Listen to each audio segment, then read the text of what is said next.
Tayo mong lahat ay umuko at manalangin. Dakilang Diyos, Ama naming mahabagin na nasa langit, maraming salamat ho sa patuloy ho na pagkakataon na ibinibigay ninyo sa amin para ho makapag-aral sa inyong salita. Sa gabi pong ito, tulungan po ninyo kami, samahan po ninyo kami, buksan po ninyo na malawang yung aming mata at yung aming puso para maunawaan ho namin yung kalooban po ninyo. Lalo na ho, mahalagang bagay yung pag-aaralan ho namin. Sana ho ay maibigay ho namin yung 100% ng aming pakikinig at ng aming salita dito ho sa banal sa inyong banal na salita. Ingatan po ninyo yung iba na hahabol sa pangatlong gabi ng Bible Seminar po na ito. Umaasa ho kami na sa huli, mauunawaan ho namin yung mensahe ng Biblia na magbibigay ho sa amin ng buhay na walang hanggan. Ito pong lahat ay aming panalangin sa ngalan ng Panginoong Hesus. Amen. Okay, pangatlong gabi po tayo na nag-aaral. Meron ho bang wala kagabi na nandito ngayon gabi? Absent ako kagabi pero nandito ako ngayon. Okay ho, so welcome po kayo. Kaya umpisahan natin ito dito ho sa talata ho sa Ebanghelyo ni Juan, Kapitulo 17, versikulo 3. Basahin ho natin ng sabay-sabay. At ito ang buhay na walang hanggan, na ikaw ay makilala nila na iisang Diyos na tunay, at si Jesucristo na iyong sinugo. So patuloy ho natin na pag-aaralan ho itong Biblia para ho patuloy ho natin na makilala yung Diyos na tunay at yung Panginoong Jesucristo, dahil sabi ng Biblia, kung makikilala natin yung Diyos na tunay ay magkakaroon ho tayo ng buhay na walang hanggan. Yan ho yung dahilan kung bakit ho tayo nag-aaral ng Biblia. Hindi para magkaroon ng relihiyon o ibang mga bagay, kundi para makuha natin yung regalong buhay na walang hanggan na nais na ibigay ng Diyos para ho sa bawat isa ho sa atin. Kaya kagabi, sa katunayan ho, mula ho nung umpisa hanggang kagabi, patuloy ho natin na pinag-aaralan yung Diyos ng Biblia.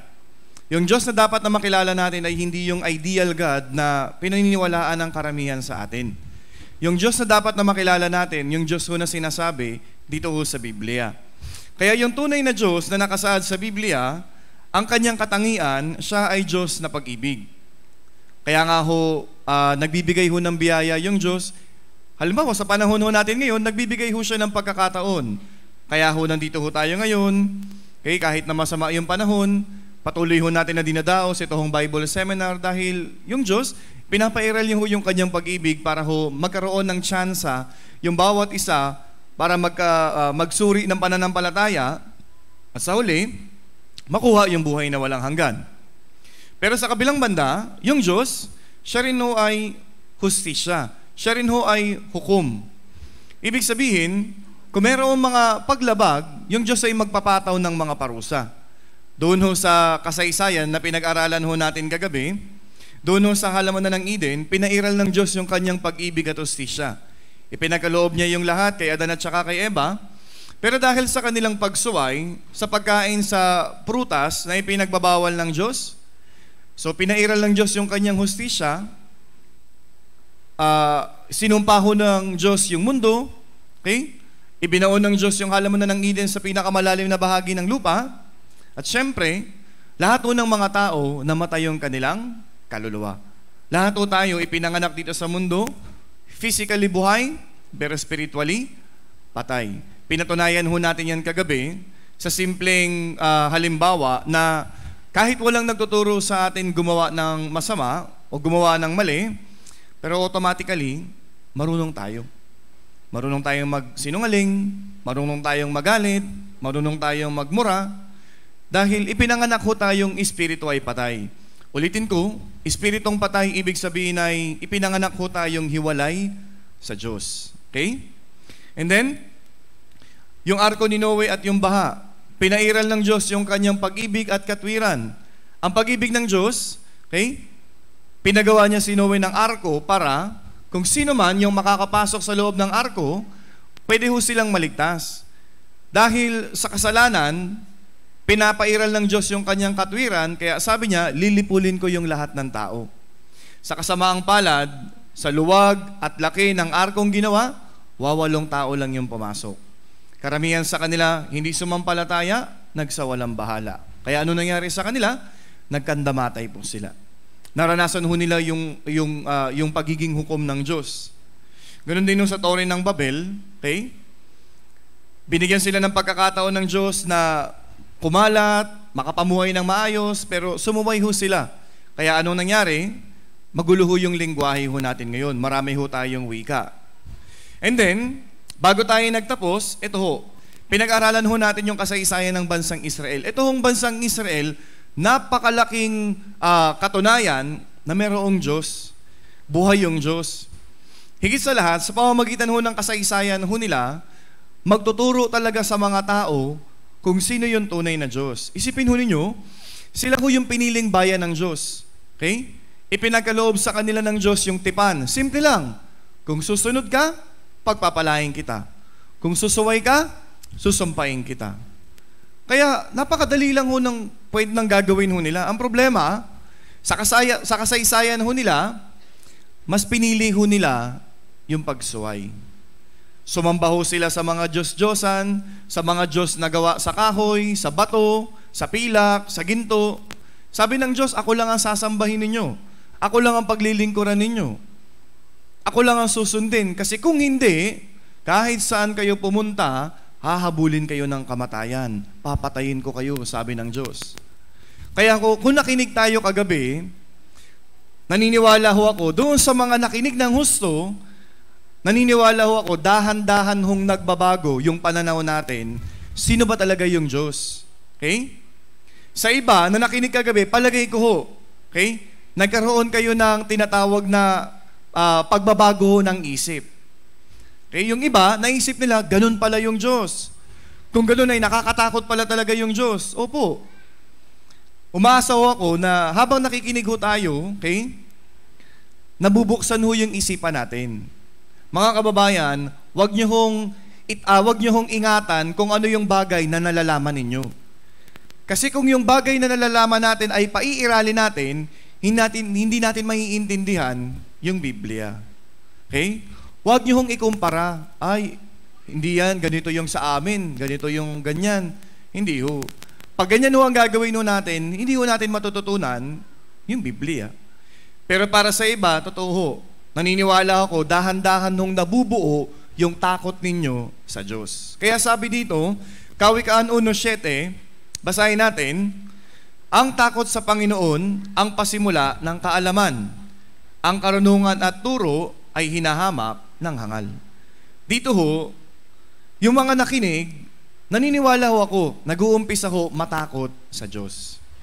Bakit walang takot yung tao sa Diyos? Ang isip nila, mahal ako ng Diyos. Kahit na nakakagawa ako ng mali, gumagawa ako ng paglabag, mahal ako ng Diyos.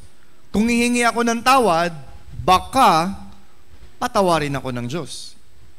Pero hindi ho. Ang Diyos ay hustisya. Kung mayroong paglabag, may karampatang parusa. Kaya nga, yung iba, nag-uumpisang matakot sa Diyos. Pero, sa harapan ng salita ng Diyos, may dalawang klase ng tao. May mga taong natatakot at may mga taong, sabi dito, hangal. Ibig sabihin, hindi sila naniniwala sa sinasabi ng Biblia. Okay? Kaya magpapatuloy ho tayo na patunayan na ang Biblia ay totoo, ang Diyos ay buhay. Tapos na ho tayo sa ebidensya.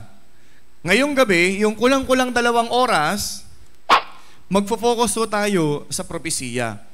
Ibig sabihin ho ng propesiya, ito ho ay kasaysayang isinulat ng advance. Nangyari, nangyayari, mangyayari. Okay? Yung mga Israelita ho, nung unang panahon, naniniwala din sila na mayroong Diyos. Ang problema, maling Diyos. Peking Diyos. Kaya yung tunay na Diyos, hinamon niya, ito hong mga Diyos-Diyos ang pinaniniwalaan nila. Sabi ho dito, ng tunay na Diyos, Isaiah 41, 21 hanggang 23, babasahin ko ho, iharap ninyo ang inyong usapin, sabi ng Panginoon. Dali ninyo ang inyong mga matibay na dahilan, sabi ng hari ni Jacob. Hayaang dalhin nila at ipahayag sa amin kung anong mangyayari. Sabihin sa amin ang mga dating bagay kung ano ang mga iyon, upang aming malaman ang kalalabasan nila. Pagpapatuloy ko po, O ipahayag ninyo sa amin ang mga bagay na darating? Inyong ipahayag ang mga bagay na darating pagkatapos upang aming malaman na kayo'y mga Diyos. Naniniwala sila sa Diyos. Yung tunay na Diyos, hinamon niya yung mga Diyos-Diyosa na ito. Sabi niya, kung sinasabi talaga ninyo na Diyos kayo, sige nga, ano yung nangyari nung unang panahon? Sabi dyan, no? Sabihin sa amin yung dating bagay. Ano yung mga nangyari nung unang panahon? Kung Diyos talaga kayo, sige nga, ano nangyari nung unang panahon?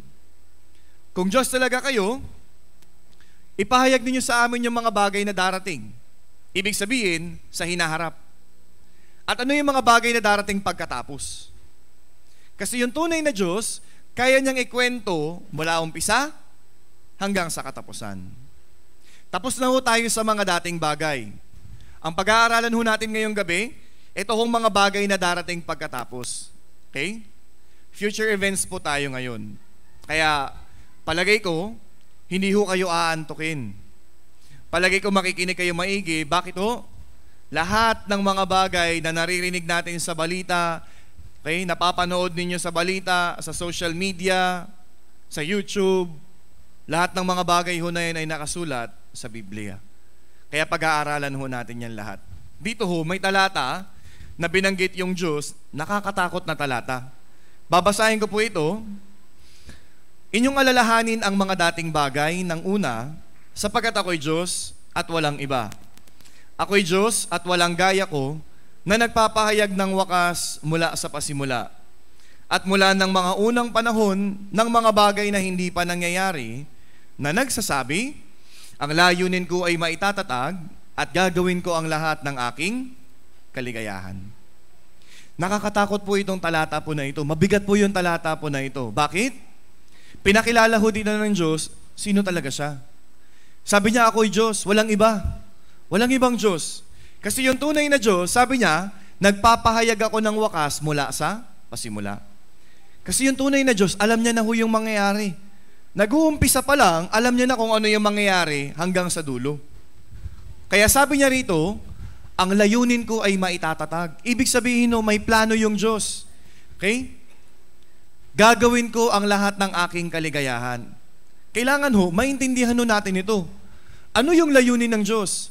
Ano yung bagay na mangyayari na plinano na ho ng Diyos? Sa madaling salita ho, mga kababayan, tayo ho, nabubuhay ho tayo sa panahong itinakda na ng Diyos.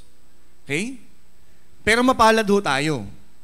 Kasi malalaman ho natin ano yung mga bagay na itinakda na ng Diyos. Kung hindi man maganda yung mangyayari, makakapaghanda ho tayo. Kaya pag-aaralan ho natin yan. Ang tunay na Diyos, pinaliwanag ho sa atin ng Biblia, siya ay tagapaglikha. Session 1. Session 2, pinaliwanag sa atin ng Biblia, ang Diyos ay namamahala sa kasaysayan ng tao. Pinairal ng Diyos yung kanyang pag-ibig, pinairal din ng Diyos yung kanyang katarungan. Ngayong gabi, pag-aaralan ho natin, ituturo sa atin ng Biblia yung Diyos na nagtatakda ng mga panahon ng tao. Pag-aaralan ho natin yan. Kaya pakiusap ko sa inyo, makinig ho kayong maigi. Si Jesucristo ho, nung dumating ho siya dito ho sa lupa, yung mga tao, ang tingin ho kay Jesus, anak ka lang ng karpintero. Kaya hindi sila naniniwala sa Kanya. Pero alam niyo ho, yung Panginoong Jesucristo, marami ho siyang propesiyang sinabi. Marami siyang binanggit na mga propesiya. Kaya sabi niya, Ebanghelyo ni Juan 13:19, sinasabi ko sa inyo ngayon bago ito mangyari, upang kapag ito ay nangyari, ay maniwala kayo na ako nga. Bakit natin pag-aaralan yung mga propesiya ngayong gabi? Dahil ho dito rin. Kapag ito ay nangyari, ay maniwala kayo. Pag-aaralan natin yung propesiya, kung totoo ang Biblia, dapat nangyari yan. Dapat mangyayari yan. Pag ganun ho, maniniwala ho tayo. Ang Biblia ay totoo, ang Diyos ay buhay. Kaya sabi ni Jesus, maniwala kayo na ako nga.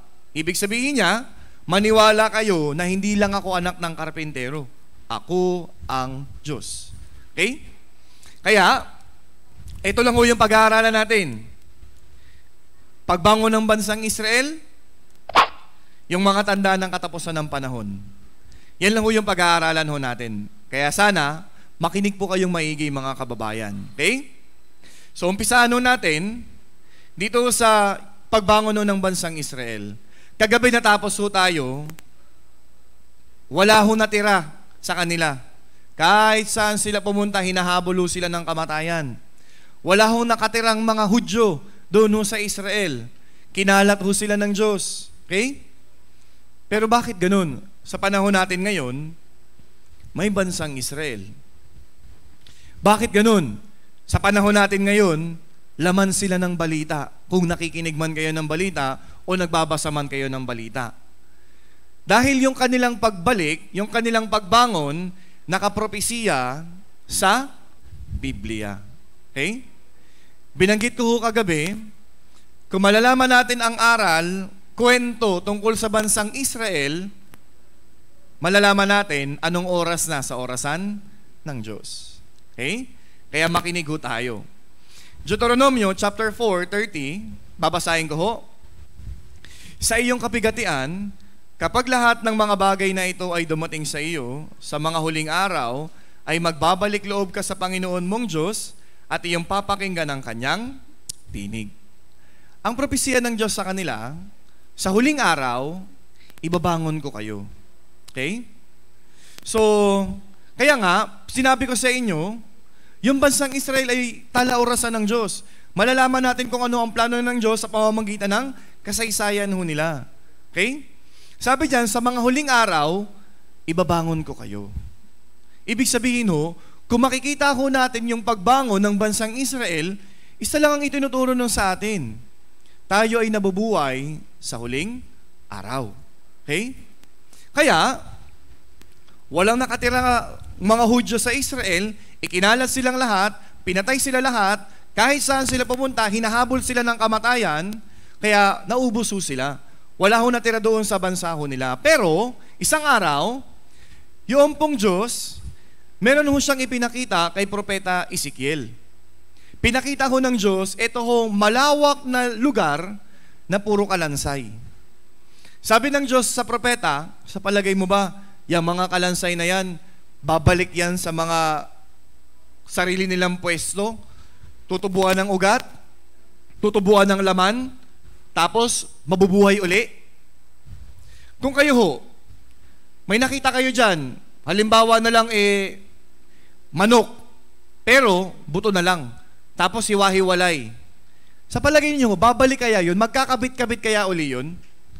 Tapos tutubuan ng laman, tutubuan ng pakpak, tapos titilaok uli, tapos mangingitlog? Pwede o imposible? Siyempre ho, pag inag-isipan natin, imposible. Tama?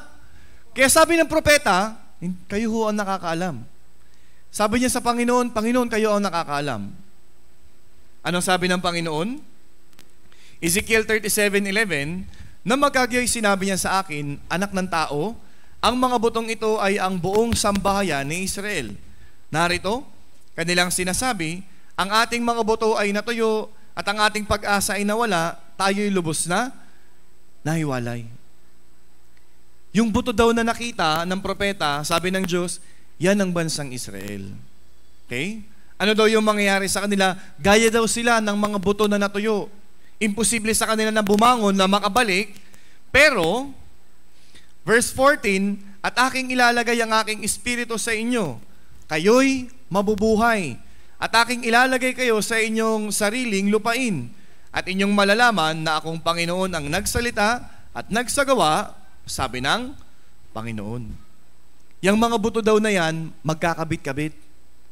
Tutubuan ng laman, tutubuan ng balat, magiging buhay. Sabi dyan, no, kayo'y mabubuhay. Ibig sabihin, kahit na nagkawatak-watak sila, kahit na hinahabol sila ng kamatayan, muli silang ibabangon ng Diyos at pagkatapos daw, babalik sila sa sarili nilang lupain. Kasi kinalat ho sila eh. Pero ang propesya ng Diyos, makakabalik kayong lahat. Kaya yung sumpa, ibinalik ko yan sa pagpapala. Yung lupain ho nila, naging ilang at basurahan, pero naging bansang Israel ho sila. Yung mga tao, ikinalat ho sila sa iba't ibang panig ng mundo, pero ibinalik ho sila sa Israel. Pinagpapapatay ho sila, pero ibinalik ho sila ng Diyos sa kasaganaan. Okay? Kaya pag-aaralan natin kung itong propesiya na ito ay natupad. Kaya dito ho, Isaiah 66 verse 8, sabi, sinong nakarinig ng ganyang bagay? Sinong nakakita ng ganyang mga bagay? Ipapanganak ba ang lupain sa isang araw? Ilalabas ba sa isang sandali ang isang bansa? Sapagkat sa pasimula pa lamang ng pagdaramdam ng Zion, ay isinilang niya ang kanyang mga anak. May tanong ho dito, ipapanganak ba ang lupain sa isang araw? Ilalabas ba sa isang sandali ang isang bansa? Para ho magkaroon ng isang bansa, ang number one requirement, tao. Dapat may tao. Ngayon, paano sila magiging bansa kung wala nga sila doon sa sarili nilang lupain? Pero ho, ito hong propesiya ho na ito, nagkatotoo po ito. Wala hong Israel, wala hong Hudyo sa Israel. Nung umalis ho sila, ang tumira ho doon, mga Muslim, mga Palestinian. Pero isang araw, headline sa dyaryo, inilathala po, the Palestine Post, sabi dito, State of Israel is born. Inilathala ng dyaryo, bigla daw ho silang ipinanganak. Bigla daw ho silang bumalik. Bigla daw ho silang bumangon. Kaya hindi ho makapaniwala yung mga tao na mangyayari ho yung bagay po na ito. Kaya ho noong May 14, 1948, yung pong Prime Minister nila na si Ben Gurion, sinabi ho niya, kami ay malayang bansa. Kaya nagulat ho sila. Yung United Nations, hindi sila makapaniwala. Bakit mo sinasabi yan? Gusto mo bang angkinin yung lupain na hindi sa inyo? Sabi niya, hindi. Amin yang bansang Israel. Sabi nila, pag pinilit mo yang opinion mo, magagalit yung mga bansang Arabo. Papatayin nila kayo, mauulit na naman yung Holocaust. Sabi ng Amerika sa kanila, pag ginawa ninyo yan, hindi kami tutulong sa inyo. Bahala kayo dyan. Pero ganun pa man, sinabi ho ni Ben Gurion, hindi, sa amin ang bansang Israel.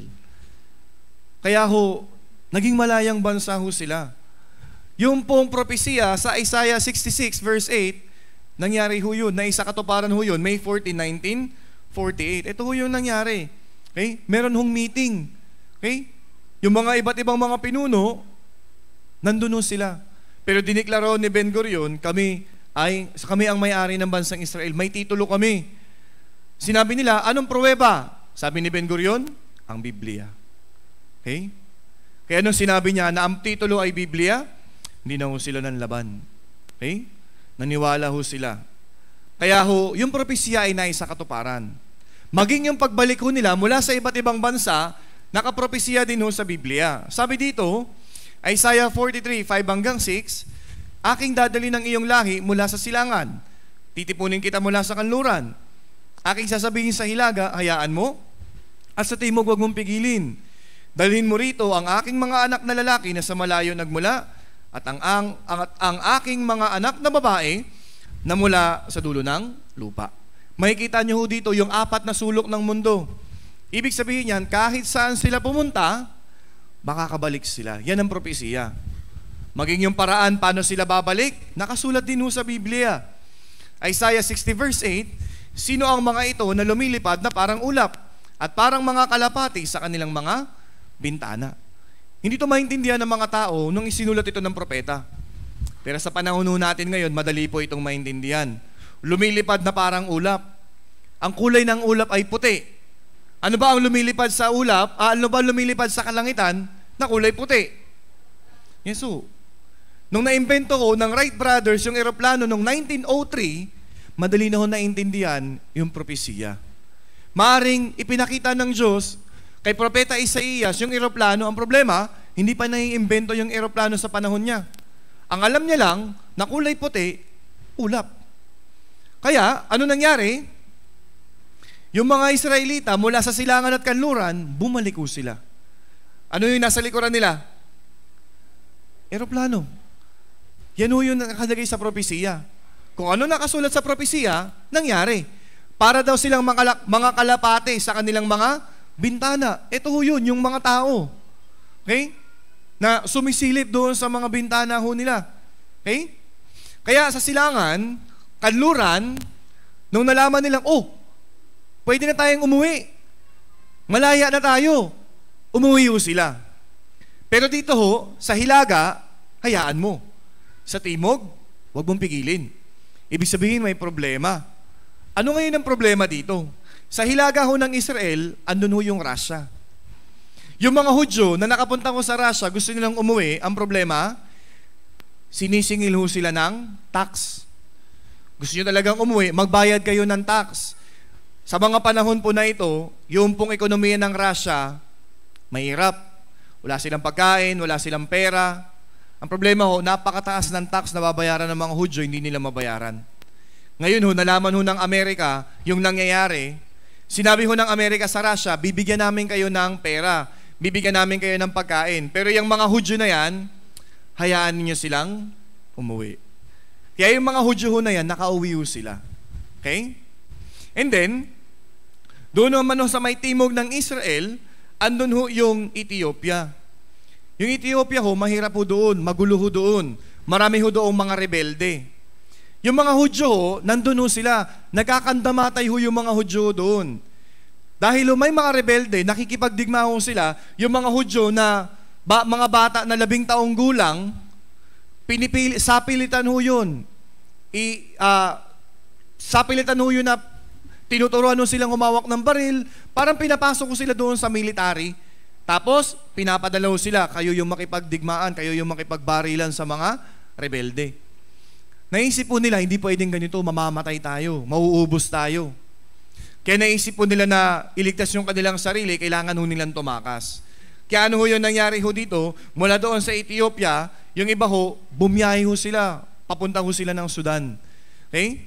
Sinika po nila na bumiyahe, meron ho silang 12,000 na umalis, pero marami ho yung namatay. Sa kalagitnaan ho ng biyahe, hindi ho nila kinaya. 4,000 ho yung namatay ho sa kanila. Kaya yung 8,000 na nakarating doon sa lugar, na-rescue sila. Kaya noong 1984, meron hong tinatawag na Operation Moses. Okay? Tinulungan ho sila mula ho doon sa lugar na yon, binalik ho sila ng Israel. Tignan ho natin itong maiksing video clip.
Dito makikita ho natin, merong 15,000 na naiwan doon ho sa Ethiopia.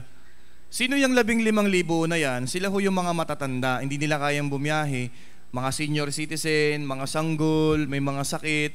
Kaya naiwan ho sila doon ho sa Ethiopia. Pero ho, yung mga Hudyo, sa kultura ho nila, meron ho silang ugali, hindi sila nag-iiwan ng mga kababayan ho nila. Kaya yung 15,000 na naiwan ho na yan, hindi ho nila yan basta pinabayaan lang doon. Naglunsad ho sila ng pangalawang operasyon, tinatawag ho dito na Operation Solomon, para ho balikan ho nila yung mga naiwan ho nila para makabalik. Kailan ho ito nangyari? 1991 ho. Ako pinanganak ho ako 1991, May 1991 po ako ipinanganak. Okay? So ibig sabihin, yung propesiya, nagpapatuloy ho siya. Nangyayari ho talaga. Tingnan natin itong video clip na isa pa, yung itong Operation Solomon. The Jews of Ethiopia call themselves Beta Israel, which means the house of Israel. Beta Israel was isolated for thousands of years from the rest of the Jewish world. In May 1991, the State of Israel launched Operation Solomon to rescue the 15,000 remaining Ethiopian Jews in Ethiopia during an incredible non-stop 36-hour period. There was a time when the Jews of Ethiopia were a mighty tribe that ruled the land. Living in their thatched huts, they ruled the mountain highlands around Lake Tana. They were a people who studied the Torah, who were strictly observant, and remembered when Jerusalem was mighty.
Kung makita ho natin, yung mga pasahero ho ng eroplano, mga bata, matatanda, mga may sakit, mga sanggol. So ibig sabihin ho, yung binabanggit ho ng Biblia ng propesiya, okay? Silangan kanluran nila at Timog Ilaga, babalik daw sila. Hanggang ngayon ho, marami ho sa mga Israelita mula sa iba't ibang mga bansa, bumabalik ho sila. Ano ang ibig sabihin ho nito? Ang Biblia ho ay totoo, ang Diyos ay buhay. Kung ano ho yung propesiya na binanggit ho ng Biblia, nangyari ho talaga. Okay? And then, pagbalik ho nila, nirestore ho ng Diyos yung lupain ho nila. Yung lupain, yung mga tao, kaya ipinagbinalik ho sila sa pagpapala. So, saganang lupain, sabi dito, ang lupain na naging sira ay mabubungkal. Wala ho natira doon, walang nagtatanim doon. Pero pagbalik ho nila, pag nirestore sila ng Diyos, mabubungkal yung lupain, tataniman nila. Sa halip na sira sa paningin ng lahat ng nagdaraan. At kanilang sasabihin, ang lupain ito na naging sira ay naging gaya ng halamanan ng Eden. Ibig sabihin, mula doon sa pagiging, sa basurahan, okay, tuyo, pero magiging gaya ng halamanan ng Eden. Ibig sabihin, magiging maganda. Sira, giba at wasak na mga bayan ay tinatahanan na ngayon at may pader. Ibig sabihin yung lupain nila ay magiging maayos. Okay? Sabi pa, kung magkagay malalaman ng mga bansa na nalabi sa palibot ninyo, na akong Panginoon ang nagtayo ng mga guhong dako at tinamnan ko ang dakong sira. Akong Panginoon ang nagsalita at aking gagawin. Ginawa ito ng Diyos para humakita ng mga tao, buhay talaga yung Diyos. Okay? Kaya tingnan nyo, ito yung before and after na mga litrato doon sa lupain ng Israel. Yan ho yan noon. Walang bakas ng buhay, pero yan ho yan ngayon. Okay? Tinatahanan ngayon at may pader, mabubungkal. Okay? Tapos magiging gaya ng halamanan ng Eden. Desyerto noon, ito na ho yan ngayon. Yung nasa taas noon, nasa baba, ngayon. So kung makita ho ninyo yung laki ng pinagkaiba, so, kung ano yung sinasabi ng Biblia, yun ho talaga. Nangyari ho talaga noon, ngayon. Kaya nirestore ng Diyos yung pong lupain ho nila. Ano pa? Yung pagbangon ng mga tao. Mula sa wala, pero ibabangon sila ng Diyos. May propesiya sa kanila, sila ay magiging pinakamayaman. Okay? Titingnan natin ngayon, nangyari ba yan? Naisakatuparan na ba yan? Mayaman na ba sila? Sa panahon natin ngayon, pag-usapang bansang mayaman, Siyempre ang pumapasok sa isipan ng mga tao, yung Amerika, yung Japan, kasi maayos doon. Pero tignan natin, may propesiya sa kanila. Isaiah 60 verse 5, kung magkagayon ikaw ay makakakita at maliliwanagan, at ang iyong puso ay manginginig sa tuwa at magagalak, sapagkat ang kasaganaan ng dagat ay dadalhin sa iyo. Ang kayamanan ng mga bansa ay darating sa iyo. May kasaganaan ng dagat daw na dadalhin sa kanila. Yung mga kayamanan daw ng bansa ay dadalhin sa kanila. Sa Israel, meron hong dalawang dagat. Meron hong Mediterranean Sea, meron hong Dead Sea. Yung Dead Sea ito yung Dead Sea, yan yung pinakamalalim na parte ng mundo. Ibig sabihin lahat ng mga yamang mineral na manggagaling sa itaas, dadaan yan sa ilog, pupunta yan ng dagat, hanggang sa dulo, babagsak yan dito sa Dead Sea. Pag bumagsak dyan, lahat ng mga yamang mineral, hindi na yan maaalis dyan. Maiipon yan ng maiipon hanggang sa magkakaroon ng value yung mga yamang mineral po na yan. Sa Dead Sea napakataas ng salt content, kaya kahit hindi ka marunong lumangoy, lulutang ka dyan. Ang dami mga kayamanan dyan sa ilalim ng Dead Sea. Sa katunayan, kung gagamitin nila yung Dead Sea, kayang-kaya nilang bilhin yung napakadaming bansa. Kaya nilang bilhin yung USA, kaya nilang bilhin yung France. Dead Sea pa lang yun, ha? Kaya yan yung propesiya sa kanila. Kung Deuteronomio 8:18, kundi alalahanin mo ang Panginoon mong Diyos sapagkat siya ang nagbigay sa iyo ng kapangyarihan upang magkaroon ka ng kayamanan. Meron silang kapangyarihan na maging mayaman. Hindi talento, kapangyarihan. Kung nabili kayo dyan sa mga grocery, di ko alam kung may Dali ba dito, Pure Gold, ganyan, 7-Eleven, o sa kahit saan dyan mga sari-sari store, marami sa mga produkto na binibili natin, pagmamay-ari ng mga Hudyo.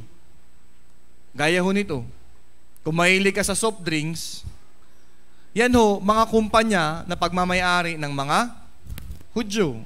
7-Eleven. Kung mahilig ka sa Magic Sarap, Magic Sarap, sa kanila yan. Starbucks, McDo. Ito mga kumpanya ay pag-aari ito ng mga Hudyo. Okay? Ang dami niyan. Nescafe, nandyan din, para kanino ka daw bumabangon. Ariel. Marami Meron silang tinatawag na startup. Ibig sabihin itong mga Hudyo, matatalino kasi sila Mag-iimbento sila ng teknolohiya na kapag nagustuhan ng ibang bansa, bibilin nila. Isa sa napakagandang naimbento nila, yung flash drive. Ang laking tulong niyan sa mga estudyante. Sa flash drive, saksak mo lang, kopya mo lang, alisin mo, pwede ka na maglipat ng mga files. Tama ba mga estudyante? Kahit wala kang homework, nagkakaroon ka, di ba? Kahit wala kang project, meron ka. Ito yung teknolohiya na yun, invention yun ng mga Hudyo. Binibili ng mga malalaking kumpanya yung kanilang mga produkto. Kaya mayaman sila. Okay? And then, magiging pinaka-ma-impluwensya daw sila. Sa panahon natin ngayon, may mga influencers, yung mga vlogger dyan sa Facebook, mga katiting na mga bagay, magwawalis lang ng mga dahon, ibablog pa nila. Para daw, maging influencer daw sila. Pero hindi. Itong mga pinaka-ma-impluwensya, ibig sabihin nito, buong mundo. May impluwensya nila, at sa iba't ibang mga larangan, may impluwensya sila. Sabi sa Sifanyas 3:20, sa panahong iyon, kayo'y aking ipapasok. Sa panahon na kayo'y aking tinitipon, aking gagawin kayong bantog at pinupuri ng lahat ng mga bayan sa daigdig. Kailan yan? Kapag ibinalik ko ang inyong mga kapalaran sa harap ng inyong paningin, sabi ng Panginoon. Ibig sabihin habang nire-restore sila ng God, magiging pinaka-ma-impluwensya sila. Pag nakikita natin na itong mga Hudyo ay ma-impluwensya, isa lang ibig sabihin nun, nabubuhay tayo sa katapusan ng panahon. Okay? Sino-sino itong mga to? Marami pero konti lang ipapakita ko. Kilala nyo ito? Sino ho ito? Si Einstein ho. Hudyo ho siya. Ang laki ho ng impluwensya niya pagdating ho sa siyensya, sa teknolohiya. Pinag-aaralan ho yan sa lahat, sa buong mundo. Sa larangan ho ng pelikula, si Steven Spielberg ho, ang laki ho ng ambag niya sa industriya. Ma-impluwensya, hudyo ho siya. Ito pa, si Bill Gates, siya ho yung may-ari ng Microsoft. Buong mundo, yung produkto niya ginagamit, hudyo ho siya. Maaaring hindi niyo siya kilala. Hindi niyo kilala itong mga ipinakita ko, pero ito, palagay ko, kilalang kilala po ninyo ito.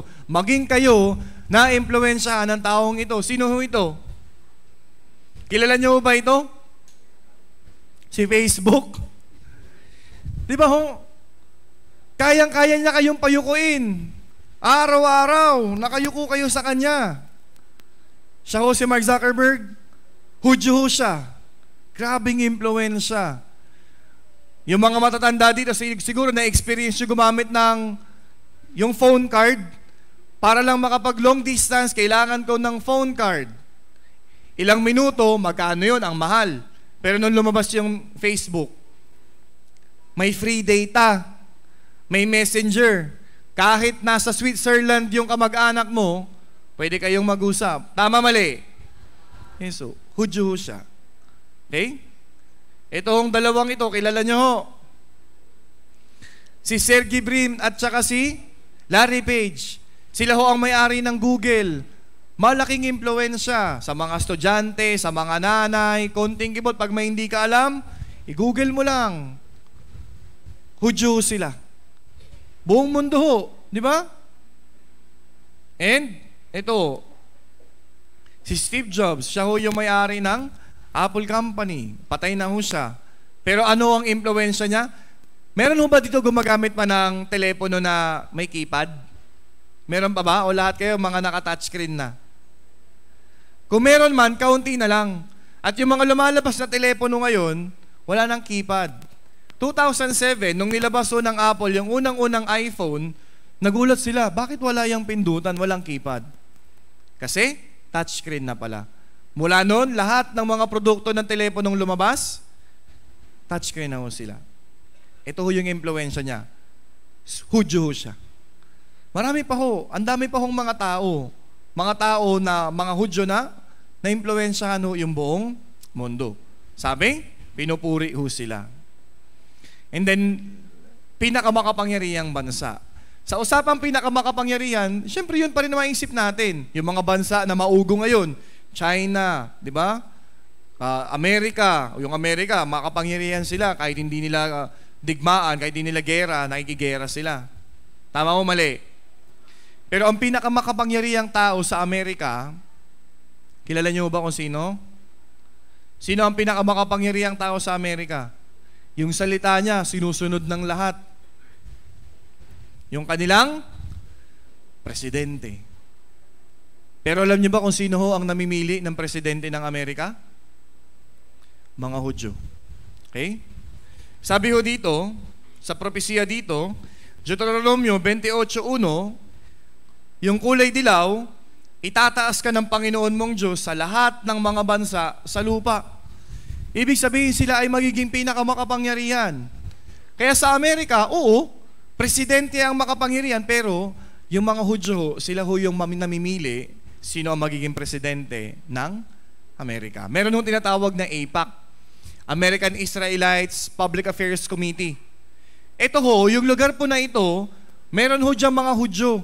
Yung mga kandidato na gustong tumakbo, oo, mangangampanya sila sa mga Amerikano, pero kung gusto talaga nila maging yamado, mangangampanya sila sa AIPAC sa mga Hudyo. Tingnan nyo ho, si Obama, siya ho ay itim. Yung mga Amerikanong puti, ayaw nila sa Amerikanong itim. Galit sila. Pero nasaan si Obama? Nasa AIPAC ho siya. Naging presidente ba siya? Hindi. Naging presidente siya? Hindi. Naging presidente. Tapos na nga yung ano niya yung kanyang termino Nangampanya siya sa mga Hudyo, binoto siya, nanalo siya. Ito ho, sino ito? Si Donald Duck. Si Donald Duck. Si Donald Trump. Ito si Donald Trump, medyo iba rin ang isip nito. Okay? Kumbaga parang siraulo, parang ganun. Maraming tao galit sa kanya. Nangampanya siya sa AIPAC. Naging presidente siya, hindi. So, naging presidente ho siya. And then, yung current president ng Amerika, si Joe Biden, presidente siya. Nasaan siya? Nasa AIPAC. Nangampanya ho siya. Ganito ho kamakapangyarihan yung pong mga Hudyo. Bakit ganun? Nakapropesiya ho yan. Okay?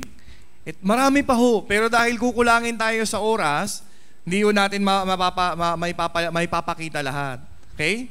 Ano ang ibig sabihin nito sa atin? Simple lang. Totoo ho yung Biblia. Meron ho talagang Diyos. Pakita ko sa inyo itong video clip tungkol sa pagbangon ho ng bansang Israel.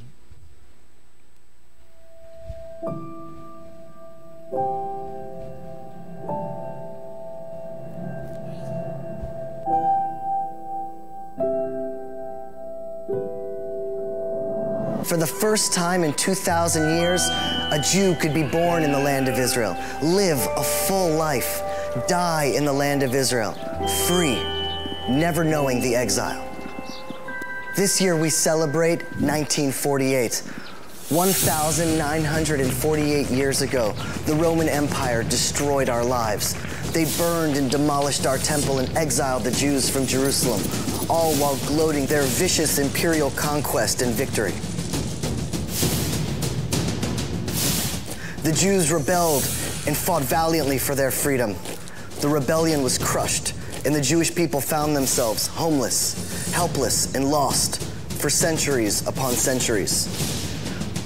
The long and bitter Jewish exile reached the darkest time in human history. As we celebrate 70 years, we must remember where we were only 74 years ago. And I saw a great open space with dry bones. Can these bones live? Only you know. After the UN voted in favor of the partition plan on May 14, 1948, the 5th of Iyar, the British mandate was due to expire. On May 13th, the eve of the Declaration of Independence, General George Marshall, then Secretary of State of the United States, sent Ben-Gurion a brutal ultimatum, demanding the postponement of the Declaration of Independence. Marshall, together with the Secretary of Defense, James Forrestal, imposed a military embargo. They threatened that Ben-Gurion's Declaration of Independence would trigger a regional war, which would doom the Jewish people to a second Holocaust in less than 10 years. And the United States would not provide any assistance to the Jews. Intel arrived that Britain had supplied arms to Egypt, Jordan, and Iraq, preparing them for the attack. The Palmach force of the Haganah numbered only 300. They had almost no equipment and no uniforms. Only half the men in each unit had guns. All of the freedom fighters of Israel, the Haganah, Etzel, and Lehi, together numbered only a few thousand. How could the Jews defend themselves?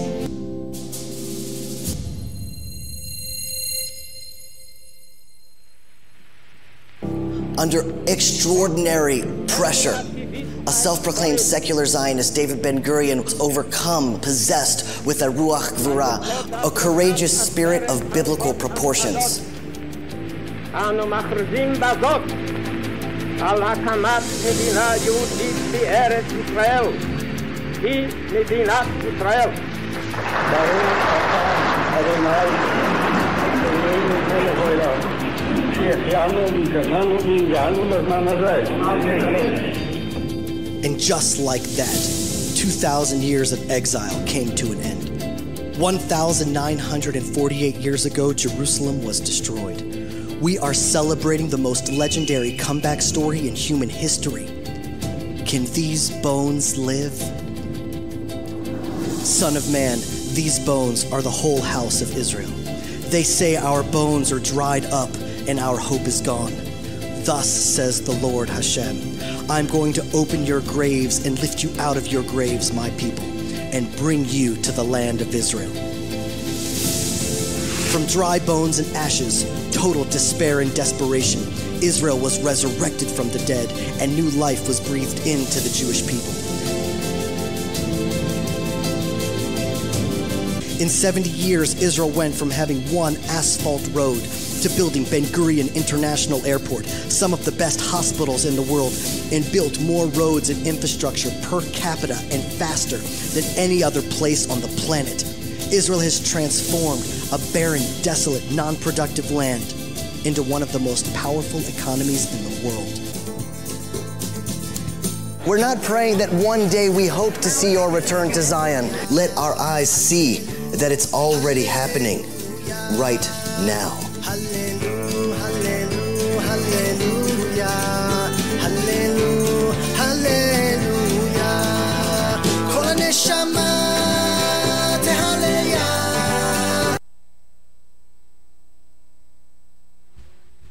Sabi ho dito, did you see the miracle? Nakita niyo ho ba? Yung paano yung milagro ng Diyos?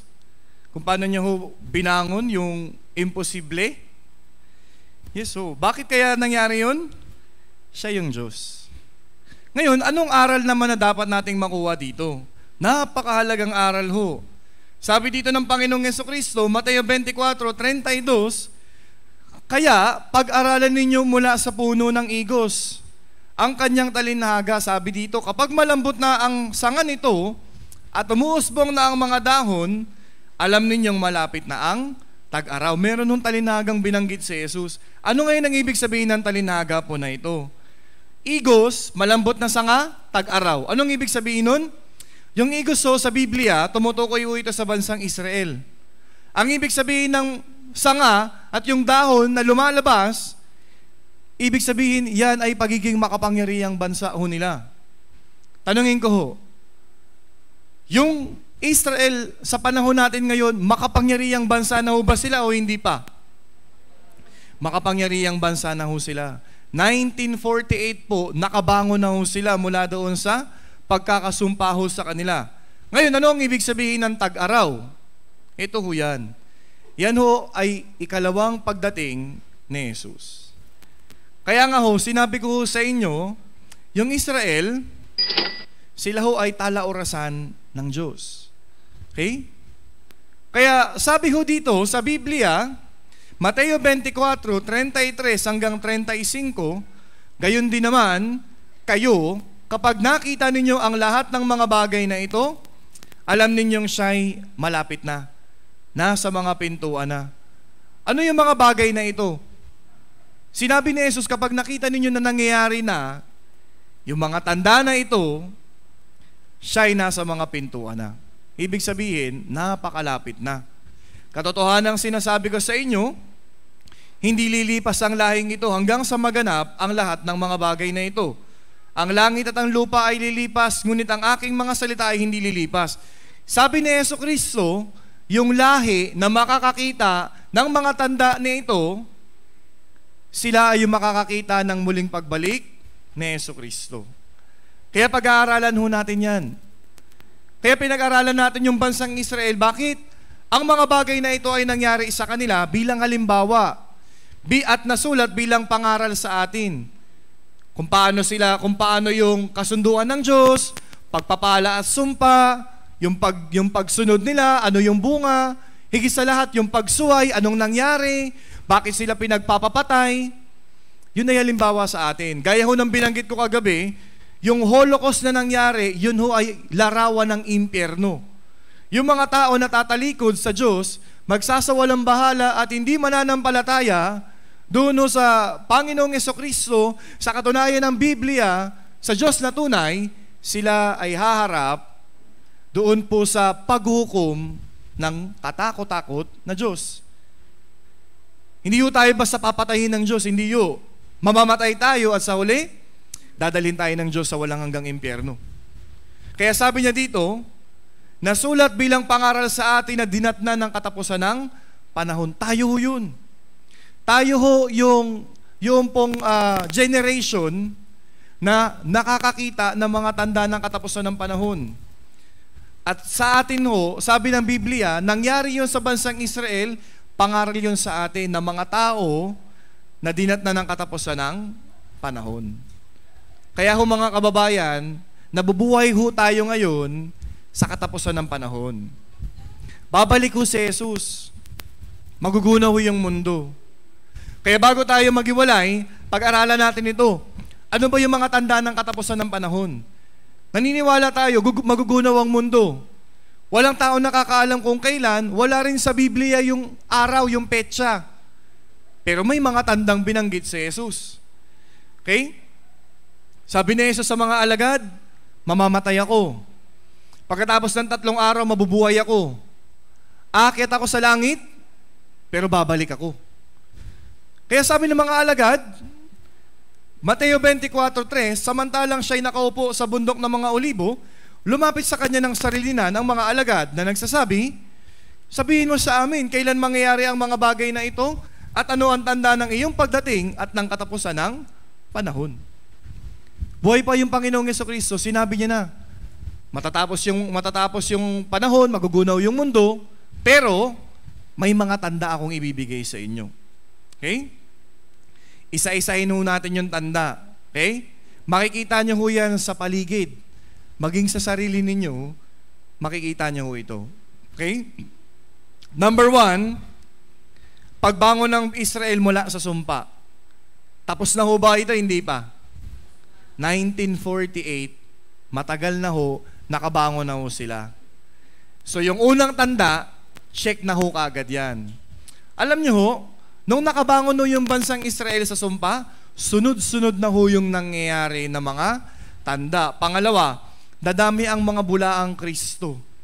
Ano ang ibig sabihin nito? Mateo 24:5, sapagkat marami ang darating sa aking pangalan na nagsasabi, ako ang Kristo at ililigaw nila ang marami. Mga bulaang Kristo, mga peke. Sinasabi nila sa mga tao, ako, si Jesus. Sa Russia, yan o. Siya raw si Jesus. Ang dami yung tao, sumusunod sa kanya. Pero, bulaan ho siya. Peke ho siya. Sa Brazil, siya daw si Jesus. Si Jesus, meron ng 12 apostol. Mga lalaki. Pero itong mga kasama niya, mga babae. Yang isa hindi ko alam kung ano yan. Pero tignan niyo ho. Oh. Siya raw si Jesus, ang pangalan niya daw ay si Inri. Siya daw ay si Jesus. Sa Kenya, siya raw si Jesus. Ang dami ho. Sa Amerika, sa Korea, sa Japan. Paano dito sa Pilipinas? Magpapahuli ba tayo? Meron ba? Yes. Di ko alam, nakakulong na ata. Di pa ba? Pero ano nakakalungkot? Ang daming naniniwala. Bakit sila naniniwala? Hindi nila alam ang Biblia. Hindi nila alam yung Biblia. Kayo rin ho. Kung hindi kayo mag-aaral ng Biblia, magugulat kayo. Mapapabilang kayo sa mga bulaang Kristo. So nangyari ba to? Hindi. Nangyari. Sa panahon natin ngayon, nangyayari ho yan. Ang mundo ay malulumang gaya ng kasuotan. Kayo mga kababayan, di ba kayo nagtataka? Bakit ganito? Bakit alas 9 ng umaga, parang alas 12 na? Napakainit. Tas yung mga ulan, di ba kayo nagtataka? Nung bata ho ako, madalas ko marinig, signal number 1 ngayon sa Quezon City. Pero ngayon, isa pong super typhoon ang namataan. Lagi ng super typhoon yung mga maririnig sa balita. Bakit? Ang mundo ay malulumang gaya ng kasuotan. Hebreo 1:11-12, yung kulay dilaw, silang lahat ay malulumang gaya ng kasuotan. Ang mundo ho natin mga kababayan, abnormal na. Kung meron kang cellphone, malalaman mo na masisira na yan. Pagsaksak mo, full charge. Pagtanggal mo, lobat. Kahit hindi mo pinipindot, doon pumipindot. Yung TV, kahit hindi mo nilalakasan, kusang lumalakas yung volume. Tama? Tingnan nyo yung mundo natin. Pagpasok ko noong 2020, di ba? Bigla na lang, ang laki ng sunog sa kagubatan. Dito sa parte ng mundo, nasusunog. Sa baba naman, bumabaha. Sa mga gilid naman, nagyiyelo. Bakit o ganun? Tapos sobrang init. Tingnan nyo yung data mula ho sa NASA, noong 1920, yan ang mundo, asul. Bakit? Malamig-lamig pa yan. Pero pagpasok ko ng 2020, yan ho yung kulay ng mundo. Kulay pula. Bakit? Napakainit. Napakainit ho. Kaya hindi ba kayo nagtataka sobrang init? Okay? Ano ang resulta ng sobrang init? Mas malalakas na mga bagyo. Kaya kung meron kayong kamag-anak na nasa may tabing dagat, sabihan ninyo sila. Kung bumabagyo, nililipad yung mga bubong nila, sabihan ninyo sila, bakit? Mas malalaking bagyo pa ho yung darating. Kung nasa lantana ho kayo dito ng malakas na bagyo, nag-uumpisa pa lang ho tayo. Mas malalakas na mga bagyo ho yung darating. Yung mundo ho, pasira na. Kaya nga, kung ang pag-asa mo nandito sa mundo, wala yan. Anong sabi ng iba? Magtanim tayo ng puno. Hindi ho. Bakit? Ang plano ng Diyos sa mundong ito, mawawasak. Masisira.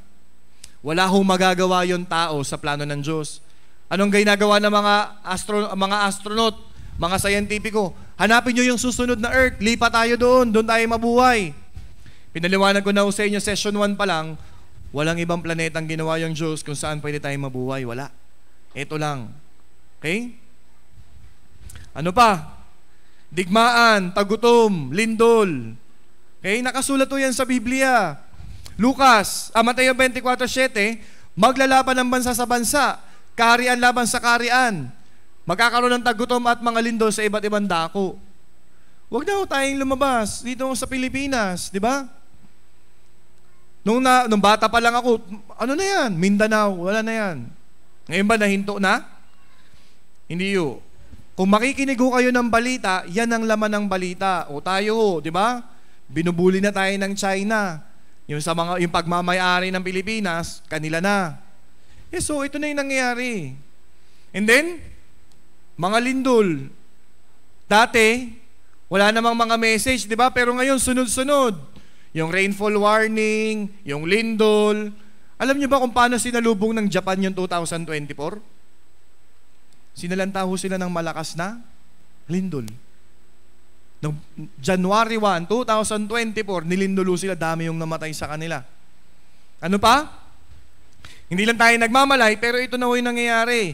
2023 data, ito ho yung hunger spot sa iba't ibang panig ng mundo. Ibig sabihin ho, marami na ho namamatay dahil sa gutom. Kung nakakain ka ng almusal, tanghalian, hapunan, swerte ka. Pero sa ibang lugar ho, yan ho yung sabi ng balita. Kada 7 segundo may batang namamatay. Bakit? Dahil sa gutom. Sa ibang lugar ho, totoo, wala silang pagkain. Anong kinakain ng iba? Pag meron dyan putik, babasain nila yan, patutuyuin, tapos yun na. Biskwit na nila yun. Yun ang kinakain nila. Walang tubig, tagtuyot, anong iinumin nila? Hihintayin nila yung, halimbawa, hihintayin nila yung elepante, o yung kahit anong hayop, pag umihi, uunahan nila yun. Sasaluhin nila. Bakit? Wala silang tubig. Pag wala rin pagkain, hihintayin nila yon. Pag dumumi, kakainin nila yon. Bakit? Walang pagkain. Sabi ng mga eksperto, nung pumasok ko yung COVID-19, daming namatay ho. Tama? Pero sabi ng mga eksperto, maganda daw yung buong mundo. Kasi may isang pandemyang papatay sa maraming tao. Yun daw ay pandemya ng taggutom. Magkano na ho ang kilo ng bigas dito sa Olongapo? May 50 pa ba dito? Magkano na ho pinakamura? 60. 60, di ba? Oh. Nung bata ho ako, 25, may 1 kilo na. Sa Pure Gold, 55. Pagbalik ko kinabukasan, 60 na. Ganyan ho, kamahal yung mga pagkain. Bakit ho? Yun ho yung sabi ng Biblia, magkakaroon ng taggutom. Okay? So nangyari ho yan, hindi lang natin alam, pero yan ho yung nangyayari sa mundo. Digmaan, tagutom, lindol. Okay? Ano pa? Ang pag-ibig ng marami ay lalamig. Bakit lalamig? Dahil sa kasalanan. Sa kasamaan, Mateo 24:12, dahil sa paglaganap ng kasamaan, ang pag-ibig ng marami ay lalamig. Kaya sa social media, di ba? Hindi lang nagkasundo sa trapiko, nagsasagutan sila. Pag nagkainitan, nagbabarilan nun sila. Tama mo mali? So, Kasi masasama na yung mga tao sa panahon natin. Masasama ho ang mga tao. Mga salot, sakit. Bakit may COVID-19? Nasa Biblia ho yun. Tingnan natin dito. Tingnan nyo dito, Lucas 21:11, magkakaroon ng tagutom at mga salot. Magkakaroon ng mga bagay na kakilakilabot. Ibig sabihin ng salot, sakit na makakaperwisyo sa maraming tao. Dati ho yan lang yan, dengue. Akala natin na wala na yan. Maliit na insekto pero grabe kong pumatay ng tao. Pero recent lang, di ba, nagkakaroon ng mga outbreak. Makinig ho kayo ng balita. Okay? Huwag puro social media lang, huwag puro kung ano-ano, makinig ho kayo ng balita. Ito ho, maririnig ninyo. HIV, AIDS. Bakit may mga ganitong sakit? Bunga po ito ng kasalanan. Okay? Yung mga homosexual, lalaki sa lalaki, babae sa babae. Ito ho yung resulta. Wala akong gamot ito. Bigla-bigla ho yan. Ang dami ho. Ebola, pag nagkaroon ka niyan, 50 to 90%, pwede ka mamatay. Buti na apula ho yan. Ito na. Bago matapos yung 2019, yan na ho. Buong mundo, ginulat ho tayo ng COVID-19. Alam niyo, nung nangyari ho itong COVID-19, nakakatakot ho. Bakit? Nasa Biblia ho kasi yan. Maraming tao nagpanik. Pero kami, natakot ho kami. Bakit? Malapit na talagang dumating yung Panginoong Jesucristo. Sa India, overpopulated po sila. Marami hong namatay sa kanila sa COVID-19. Bakit? Yung hospital nila, hindi na sapat yung facility. Wala ng oxygen. Dami hong namatay. Wala na ho silang mapaglibingan. Kaya, may article, ito ho, mukhang marumi. Parang ang daming basura. Pero hindi yan basura. Mga bangkay ho yan. Dahil wala nang lugar sa sementeryo, kung saan may buhangin, doon na lang nila nililibing. Yan ho nangyari sa India. Dami yung namatay sa kanila sa COVID-19. Dami pa hong sakit. Paano ko yung Ebola virus at yung COVID-19 virus nag-evolve? Malalaman mo na lang after 2 weeks, tapos 50 to 90% sure na mamamatay ka. Nagkaroon ka. Wala na. Bilang na araw mo. Ngayon, ang dami pa hong mga sakit na dumarating, di ba? So, nakasulat po yan sa Biblia. So, itong mga to nangyari o ba? Hindi. Ito, bakit namin kayo pilit na pinapabalik dito? Binabahay-bahay kayo, punta ho kayo, tapusin nyo ho. Hindi naman tayo magkakakilala. Pero bakit natin ito ginagawa? Dahil ho dito, paglaganap ng Ebanghelyo. Anong sabi ng Biblia? Mateo 24:14. Basahin po ninyo ng sabay-sabay. 3, 2, 1. Bilang patotoo sa lahat ng mga bansa, at pagkatapos ay darating ang Yesu. Tapos na. Kaya ho tayo nagtsatsaga. Kahit maulan, okay? Mahirap bumiyahe, mahirap umakyat, mahirap umuwi, pagod. Dahil sabi dito, yung magandang balita ng kaharian na ipapayag sa buong daigdig. Itong Bible seminar, di lang dito sa Olongapo. Sa iba't ibang panig ng Pilipinas, ipinapahayag ho ito sa linggo na ito. Sa iba't ibang panig ng mundo, ipinapahayag po ito. Bakit kailangan ito ipahayag? Bilang patotoo sa lahat ng bansa. Para kapag namatay ka, humarap ka sa Diyos, hindi mo pwedeng sabihin na, hindi ko alam. Pag hindi tayo naligtas, humarap ka sa Diyos, hindi mo pwedeng sabihin, hindi ko alam. Sasabihin sa iyo ng Diyos, di ba umattend ka ng Bible seminar sa Olongapo? O bakit hindi ka nakinig? Bakit hindi mo inunawa? Bakit hindi mo sineryoso? Tulog ka kasi. Nakipagkwentuhan ka kasi.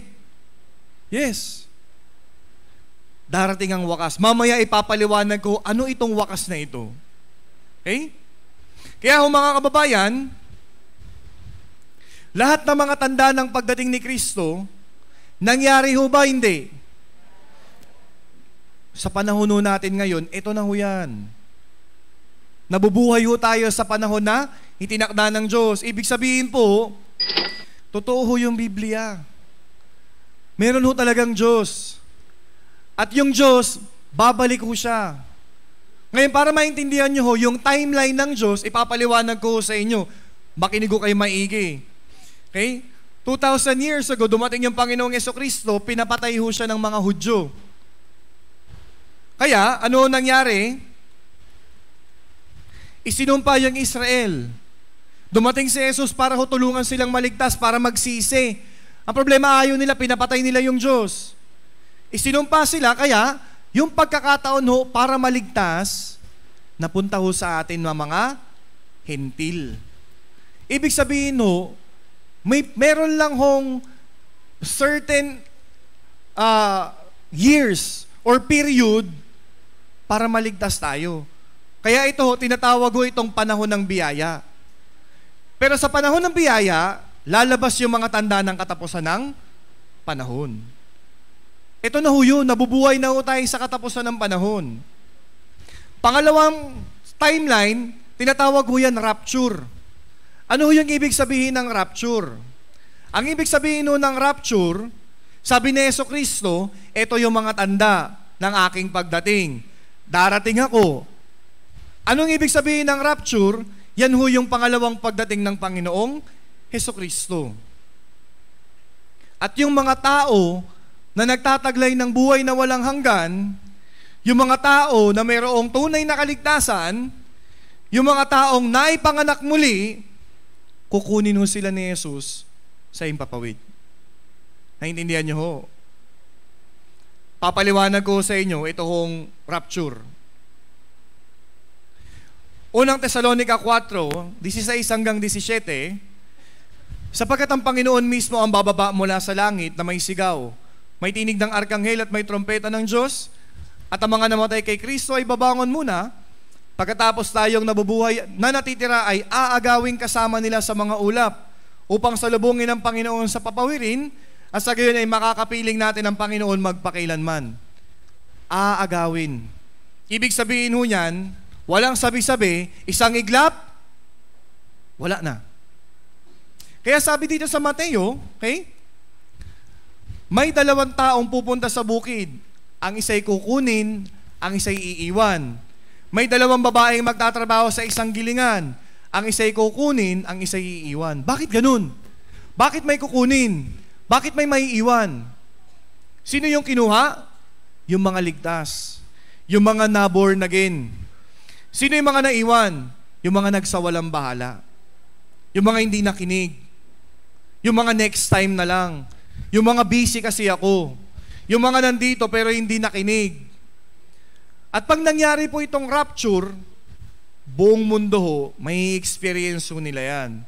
Kaya sabi sa Lucas 17:34 hanggang 35, sinasabi ko sa inyo, sa gabing iyon ay may dalawa sa isang higaan. Ang isa'y kukunin, ang isa'y iiwan. Ibig sabihin, gabi. Tulog na mga tao, kaya nasa higaan na sila. May dalawang magkasamang magtatrabaho, ibig sabihin yan, umaga. Kukunin ang isa, ang isa'y iiwan. Paliwanag ho ito, tungkol ho ito sa time zone. Mayroon hong different time zone. Sa Pilipinas, gabi ngayon. Sa Amerika, umaga. Pag nag-rapture ho, buong mundo, may experience ho nila yan. Kaya kapag narinig mo, sinabi sa balita, mga kapuso, hindi ho maipaliwanag, ang dami hong mga nawawalang tao. Sa lang ibig sabihin nun, naiwang ka na. Naiwang ka. Babalik si Jesus. Malapit na. Dahil lahat ng tanda ng pagdating niya, nangyari na. Mamaya, pwedeng bumalik si Jesus. Tanong, handa ho kayo? Pag bumalik si Jesus, makakasama kayo? Yun yung kailangan ninyong pag-isipan. Kaya tayo nagtsatsaga dito. Sana ho, dumating si Jesus, matapos lang tong Bible seminar muna. At umaasa ako, sana ho lahat makasama. Hindi ho dahilan, o hindi ho sigurado na makakasama ka kasi nag-church ka, kasi may ministry ka, kasi nagsaserve, kasi nag-o-offering ka. Hindi. Ligtas ka ba? Naligtas ka na ba? Yun yung kailangan para makasama ka. Bakit kailangan kunin ni Jesus yung mga tunay na ligtas? Kasi pagkatapos ng rapture, ito na ho, 7 taong kapigatian na ho, 7 years tribulation na ho. Ano mangyayari dyan? Yung 7 taon po na yan, mahahati ho yan sa dalawa. Okay? Darating ho yung Antikristo, and then magkakaroon ng huling digmaang pandaigdig. Ipapaliwanag ko po ito sa inyo. Yung 7 taong kapigatian, hahatiin ho yan sa dalawa. Okay? Alam ko ho, naririnig nyo ho yung salitang Antichrist. Naririnig nyo ho yan, Antikristo, Antichrist. Dati ho, akala ko hindi yan totoo. Pero nung nakinig ako dito sa Bible Seminar at pinaliwanag ng Biblia, alam nyo ho, natakot ho ako. Gaya ho ninyo, session 1, session 2, antok, boring, tulog. Pero nung current events na, yung nakikita ko na yung mga bagay na nangyayari sa paligid ko, so, natakot po ako, nakinig ako maigi. Buong mundo magkakagulo dahil sa rapture. Pero, aayusin ho yan ng Antikristo. Alam nyo ba, sa panahon natin ngayon, di ba, magulo na? Isang bagay na hindi pinagkakasunduan ng mga tao, alam nyo ba kung ano? Relihiyon. Daming relihiyon. Pero nung gagawin ng Antikristo, pag-iisayin niya yung relihiyon. Huwag ka tayo mag-away, huwag ka tayo magtalo. Ito ang gagawin nating relihiyon. Pero, hindi lang tayo nagmamalay, pero lahat ng mga bagay na ito, nangyayari na po ito. Panoorin natin itong video clip. Sila, yung mga relihiyosong pinuno ng iba't ibang relihiyon. Pakinggan nyo yung sasabihin nila.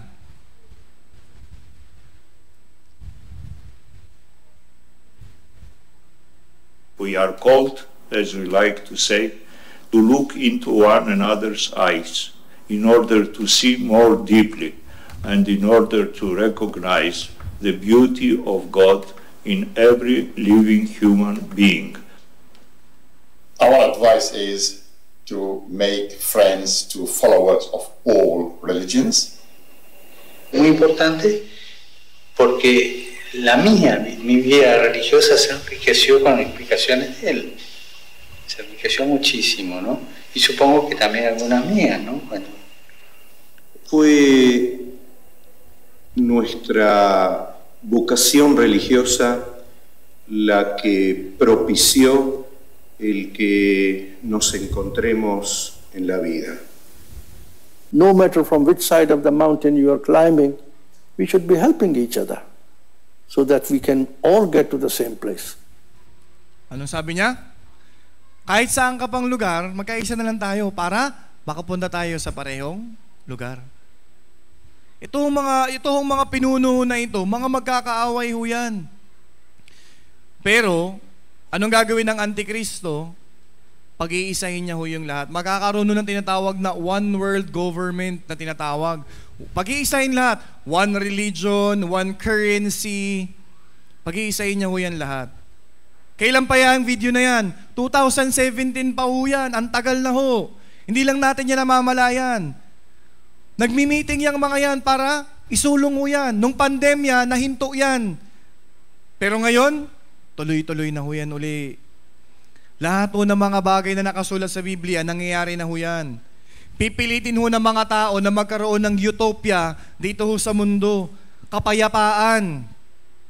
Pero, yan ho ay huwad na kapayapaan. False peace po yan. Ipapatupad doon ng Antikristo, yung kapayapaan na yan. Sino ba tong Antikristo na ito? Ikalawang Tesalonica 2:4, siya ay sumasalungat at nagmamataas laban sa lahat ng tinatawag na Diyos o sinasamba. Ano pat siya'y nauupo sa templo ng Diyos na ipinapahayag ang kanyang sarili na Diyos. Yan ang Antikristo. Darating ho siya, ipapakilala niya yung sarili niya bilang Diyos. Uupo daw siya sa templo ng Diyos. Saan ang templo ng Diyos? Ito po yung Jerusalem. Sa gitna ho ng Jerusalem, makikita ho ninyo dyan, meron ho dyang moske. Bago ho nagkaroon ng moske dyan, dyan ho nakatayo yung templo ni Solomon. Nung sinako po sila ng iba't ibang mga bansa, Nasira ho yan, nung umalis ho sila, yung mga Muslim, tinayo ho nila yung templo dyan. Pero hanggat nandyan ho yan, ibig sabihin, may pag-asa pa tayo. Bakit? Lucas 21:24, yuyura ka ng mga hintil ang Jerusalem hanggang sa matupad ang panahon ng mga hintil. Ibig sabihin, ang panahon ng mga hintil ay matatapos sa rapture. Pag nag-rapture na, wala na. Naiiwan ka, wala ka ng pag-asa. Yung barko ni Noe, nakabukas. Ang habang panahon, di sila pumasok. Nung bumaha, nung sumara yung daong, nakapasok pa ba sila? Ganun din ho. Kaya sinasabi ko sa inyo, may chance ka. Meron lang certain period kung kailan pwede tayong maligtas. Romans 11:25, na ang pagmamataas ay nangyari sa isang bahagi ng Israel. Yan ho yun. Hanggang makapasok ang buong bilang ng mga hentil. Ito ngayon yung problema. Sabi ng Bible, may bilang lang daw ng hentil na maliligtas. Ito problema. Hindi ho nakasulat sa Bible kung ilan. Naintindihan nyo ho? May pila ho ba ng jeep dito? Meron ba? Sa pila ng jeep, di ba? Inaantay mo nang mapuno. Tama. Sino ang huling-huling darating para bumiyahe? Yung magmamaneho, yung tsuper. Tama? Ganun din ho. Pinupuno na lang ng Diyos yung jeep. Pag puno na, darating na siya, aalis na siya. Paano kung 100 na lang pala yung kulang? Ilang kayo ngayon na nakikinig dito sa Olongapo? Ilan yung nakikinig sa ibang parte ng Pilipinas? Ilan yung nakikinig sa ibang bansa? Kaya mga kababayan, nagmamadali tayo. Nagmamadali tayo. Huwag sana nating isiping, next time na lang. Busy kasi ako. Alam nyo, hindi uubra na kung kailan mo lang gustong maligtas, doon ka lang maliligtas. Hindi ho. Kasi ho, may period lang yan. Naintindihan nyo ho? Kapag natapos na yung panahon, kahit gusto mo pa, wala na. Kahit puntahan mo yung nagbabahay-bahay, yung nag-imbita sa'yo, di mo na siya makita. Bakit? Naiwan ka na. Yang mosque na yan, gigibain ho nila yan. Muli ho nilang itatayo yung templo ni Solomon. May plano na ho kung paano nila gagawin yan. Okay? Lahat ho ng kinakailangan, nakaplano na. Okay po? Kaya sabi niya dito, anong gagawin ng Antikristo? Apokalipsis 13:15, at ito'y pinahintulutang makapagbigay ng hininga sa larawan ng halimaw, upang ang larawan ng halimaw ay makapagsalita, at maipapatay naman ang lahat ng hindi sumasamba sa larawan ng halimaw. Ito, mahirap ito maintindihan. May larawan tapos magsasalita. Paano yun? Yung Antikristo ho, gagawa rin siya ng mga himala. Gagayahin niya yung mga himala ni Jesus. Mamamatay rin siya, mabubuhay din siya. Kaya maniniwala yung tao, ay, ito yung Diyos. Siya ang tunay na Diyos. Larawan ng halimaw ay magsasalita. Hindi yan naiintindihan noon. Pero ngayon, madali na ho natin yung maintindihan. Bakit? Meron na ho tayong tinatawag na artificial intelligence. May AI na po. Yung mga tao na hindi alam ang Biblia, iisipin nila yan, wow, advancement ng technology, ayos. Pero hindi. Yes, advancement yan ng technology, pero yan kasi yung plano ng Diyos. Naintindihan nyo ho. Bigyan ko kayo ng halimbawa. Tingnan nyo ho ito.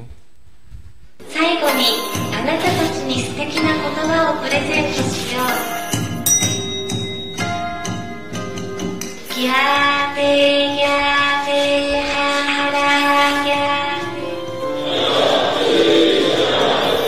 アンドロイド観音マインダーに参詣参拝せし人々に誰にでも Nakita nyo ho? Nangangaral yan.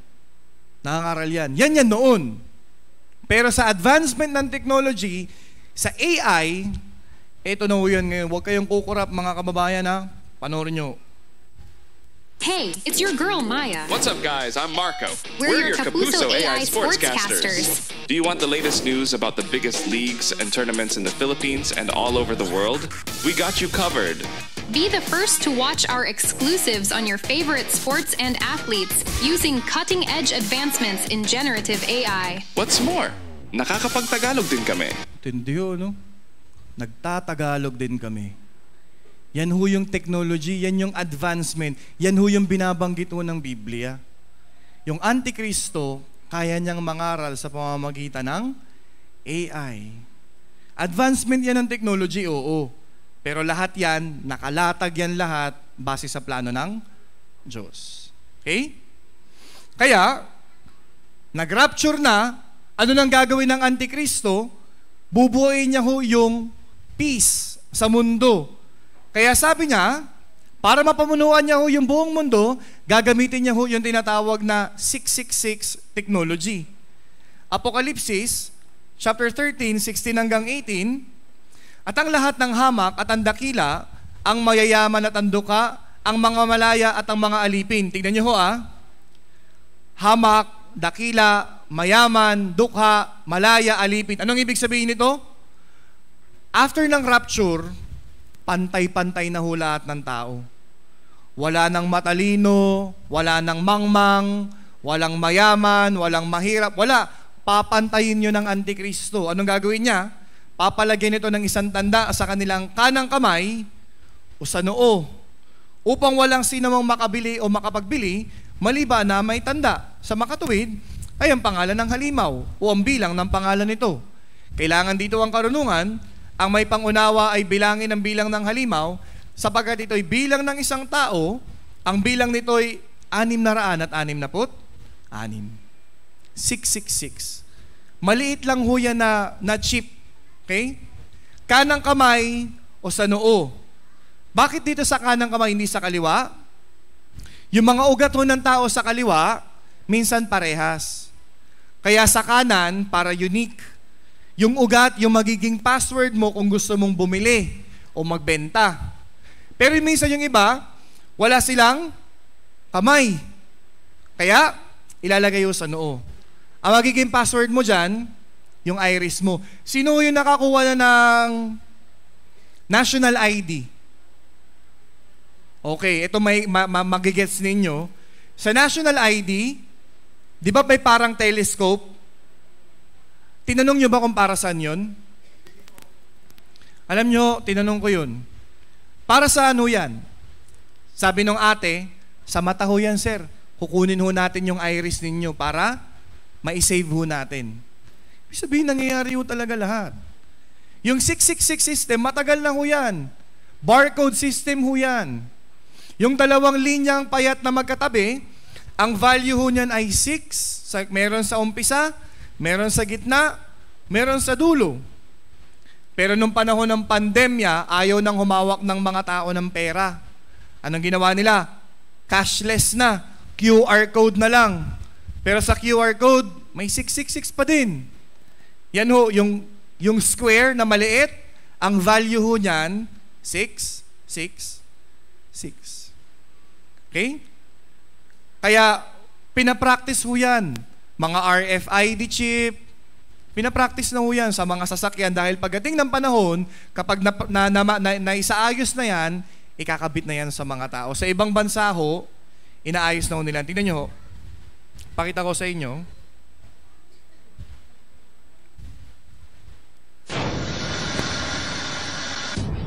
And he causeth all, both small and great, rich and poor, free and bond, to receive a mark in their right hand or in their foreheads, and that no man might buy or sell, save he that had the mark. 2,000 years ago, the Bible foretold of these events. Amazingly, they're being fulfilled in the smallest detail before our very eyes. Naniniwala po ako na ang paghubog ng cashless society ay paraan upang eventually magkaroon ng kontrol sa mundo si Antichrist. Kapag wala ng cash at lahat ng transaction ay gagawin na lang through the bank, internet and networks of computers, mas madali nang makokontrol o matetrace ang bawat tao. Sino mang may hawak ng sistemang ito, magkakaroon sila ng information tungkol sa buhay ng isang tao. Saan nagsha-shopping, ano-ano ang binibili. There is no doubt the rapid increase in technology that we see, the internet, GPS, surveillance cameras, electronic identification, chip cards, national ID cards, is preparing the way for 666. You will know where we have been Noong unang panahon, tinatawag itong barter. and where we are going. Well, implanting humans with microchips, Tiny implants loaded with their personal information. Doctors in our area are now recommending medical chip implants that they say could save your life. Tonight, the great lengths people are going to implant radio frequency identification chips in their bodies. The mark of the beast system in the future is slowly happening. The FDA approved Verichip implants in humans last year. Everything is being set up, Bakit kailangan pang ibaon ang mga chips na ito? and we are closer than we think. Napakarami ng evidence. It is undeniable. Be prepared, for 666 is real. Yes ho, totoo ho yung 666. Nangyayari ho yan, pinapractice na ho yan sa panahon ho natin ngayon. Di ba? Nung may pandemya, pag ini-scan, saan kayo ini-scan? Sa noo. O kaya sa kamay. Practice na ho yan. Okay?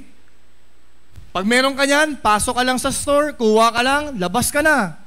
Sa ibang lugar ho, may ganyan na. Tingnan nyo rin, mabilis lang. Tingnan nyo ito. 4 years ago, we started to wonder,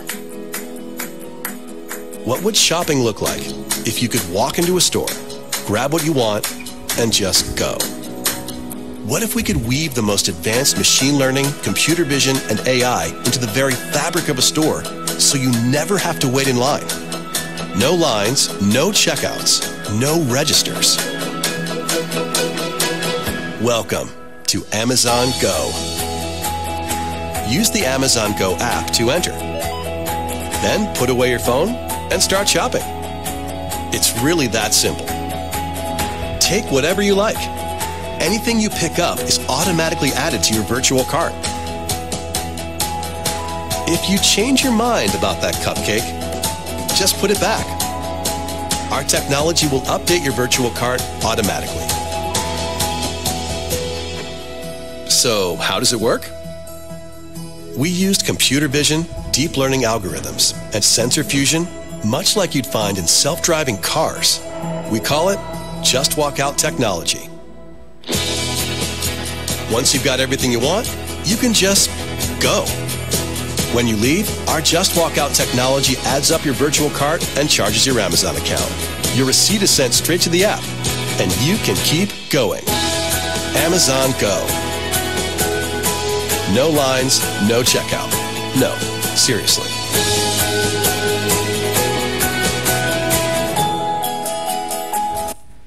Kailan daw? Anong taon?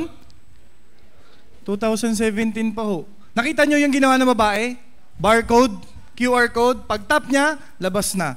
Nasa cellphone pa yun, pero darating yung panahon, ilalagay yan sa mga tao. Naiintindihan nyo ho? Lahat ho ng mga bagay na nangyayari, nakahanda yan. Di ba, sa lugar ninyo, mapansin niyo dyan, ang dami ng mga kinakabit na mga CCTV.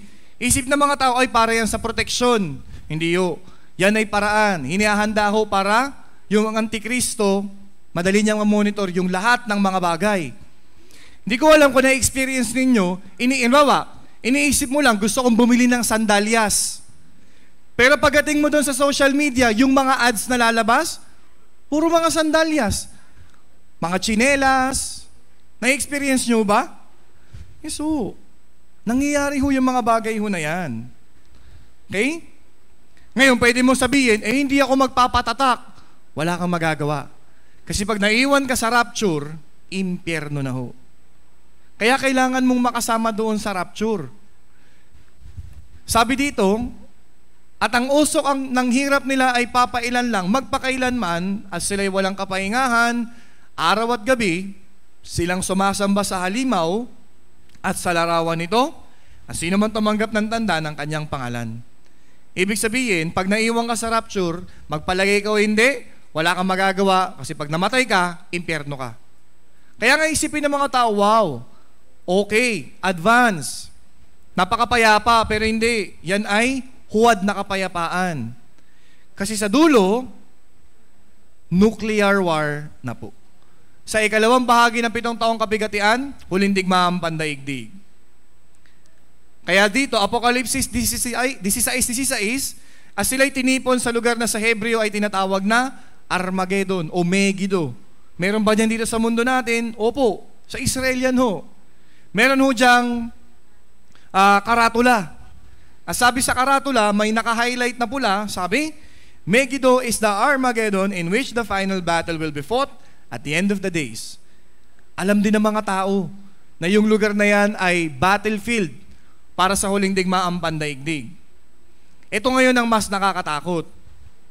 Sino ngayon yung mga bansa na makikibahagi sa huling digmaang pandaigdig? Nakasulat ho sila sa Biblia. Pakinggan niyo ho tapos ikumpara ho ninyo sa mga naririnig ninyo sa balita sa panahon natin ngayon. Yung kulay dilaw, babasahin ko na lang ho, O Gog na pinuno ng Rosh, Meshek at Tubal, Persya, Ethiopia at Put ay kasama nila. Silang lahat ay may kalasag at helmet, ang Gomer at ang lahat niyang mga pulutong, ang Bet Togarma. Yan ho yung mga bansa na makikipagdigma. Ano po yung mga bansa ho na yan? Okay?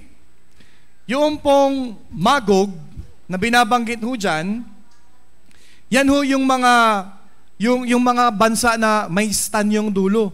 Okay? Kazakhstan, Afghanistan, Kyrgyzstan, Pakistan, yan ho yung mga bansa na yon. Ano yung Rosh? Yan ho yung Russia.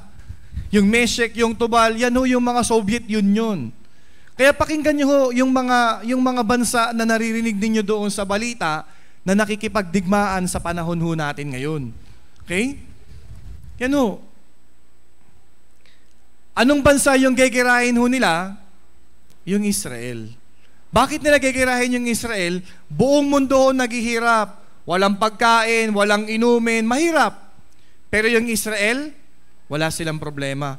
May pagkain sila, may kayamanan sila, makapangyarihan sila. Kaya itong mga bansa po na ito, gegerahin ho nila yung Israel. Yan ho, makinig ho kayo sa balita. The alliance of Russia, Iran, Pakistan, and Turkey. Nakasulat ho yan. And then, Apokalipsis 9:16, ang bilang ng mga hukbong mga ngabayo ay makalawang 10,000 tig sa 10,000, aking narinig ang bilang nila. Sa English translation, yung makalawang 10,000 tig sa 10,000, 200 million. Meron daw, nakita po ni Juan, merong 200 million na mga tao. Makikibahagi ho sila doon sa digmaan. Anong bansa yan? China military force, 200 million soldiers can be mobilized. Anong bansa ho ngayon ang maugong sa balita? Sila ho. Kasi naghahanda na ho sila. Yung Russia, yung China, kampi na sila. Bakit? Yun yung nakasulat sa Biblia eh. Gigirahin nila yung Israel at yung kasama yung ibang bansa pa. Okay? Yan ho. Yung logo ng Time Magazine, oso. Yung Russia ho ay oso. Okay? Kaya nga, gigirahin nila yung bansang Israel. At yung mga bansa na makikipaglaban sa Israel, okay, nakasulat sa Biblia anong mangyayari ho sa kanila. Zacarias 14:12, ito ang magiging salot na ibibigay ng Panginoon sa lahat ng mga bayan na nakipagdigma laban sa Jerusalem. Ang kanilang laman ay mabubulok habang sila ay nakatayo pa sa kanilang mga paa. Ang kanilang mga matay mabubulok sa kinalalagyan ng mga ito. Ang kanilang mga dila ay mabubulok sa kanilang bibig. Sa panahon ng propeta Zacarias, Hindi yan naiintindihan ng tao. Pero sa panahon natin ngayon, napakadali na lang. Ano ho yung ibig sabihin yan? Nakatayo, mabubulok. Mata, mabubulok. Dila, mabubulok. Ito ho, sa Russia, meron ho dito na isang preso na nakasentensyang mamatay. Prisoner ho siya. Ano nangyari? Sinubukan ho siya. Ano mangyayari sa tao kapag na tinamaan ng nuclear radiation? Pag na-expose sa nuclear radiation, ano mangyayari? Kung anong nakasulat sa Biblia, yun yung nangyari. Laman ay nabulok, mata ay nabulok, dila ay nabulok. Yan ho yung nangyari. Meron hong huling digmaan pang daigdig. Okay? Binanggit ho ng Biblia, yung propesiya sa 2 Pedro, babaha ng apoy. Okay? Ipapakita ko po sa inyo yung video clip. Pag naiwan ka sa rapture, ito yung mangyayari. Ito yung kakaharapin mo. Panoorin nun natin ito.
Ano ho yung nakalagay?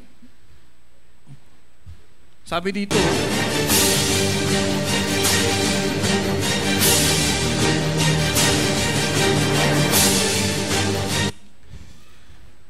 alam niyo ho yung pelikula na Oppenheimer? Si Oppenheimer, siya ho yung nag-imbento ng atomic bomb. Hindi siya sigurado kung ano yung magiging epekto ng atomic bomb. Gusto lang nilang gumawa ng bomba para meron silang panlaban doon sa kaaway. Sinabi ni Oppenheimer kay Einstein, ito yung imbensyon. Anong pwede mangyari? Anong sabi ni Einstein sa kanya? Gusto mo bang sunugin yung atmosphere? Pero hindi siya naniwala. Diniretso ni Oppenheimer yung pag-imbento ng bomba. Nung sumabog, nung tinesting nila, nakita niya kung ano yung resulta. Anong nasabi niya? I became death, destroyer of world. Yun yung sabi dun sa video clip. So anong sabi ng Biblia? Babahan ng apoy. Kailan kayo maniniwala? Pag yan na? Nabahan na ng apoy? Kaya mahalaga ho mga kababayan, yung pananampalataya. Huwag tayong maging gaya ng mga tao sa panahon ni Noe. Kaya nga, masusunog yung mundo. In 30 minutes, wasak. Kaya kung ang isip mo, ang pangarap mo nandito sa lupa, gusto mo ng pera, gusto mo ng katanyagan, gusto mo ng ganyan, mawawala yan lahat. Ngayon, kapag nangyari yan, hindi ka naligtas, saan ka magtatago? Saan ka pupunta? Wala ho. Okay? Lahat ho ay nakahanda na. Okay? Kaya, ang pagbangon ng bansang Israel, totoo po ba hindi? Totoo po. Yung mga propesiya ay nangyari. Nangyayari at mangyayari. Yung tanda ng katapusan ng panahon, tayo ho, nabubuhay na ho tayo dito. Makinig kayo ng balita. Isa lang ibig sabihin ho nito. Totoo ho ang Biblia, ang Diyos ay buhay. Kaya sabi dito, kapag nakita ninyo yung mga tanda, siya'y malapit na. Nasa mga pintuan na. Tayo ho ito. Okay? Sabi dito, hindi lilipas ang lahing ito. Tayo ho yun. Tayo yung mga tao na may pagkakataong makakita ng muling pagbalik ng Panginoong Hesukristo. Kasi tayo ho yung mga tao na nakakakita ng mga tanda ng katapusan ng panahon. Okay? Kaya nga ho, magra-rapture muna. Para yung mga taong naligtas, hindi nila may experience yung nuclear war.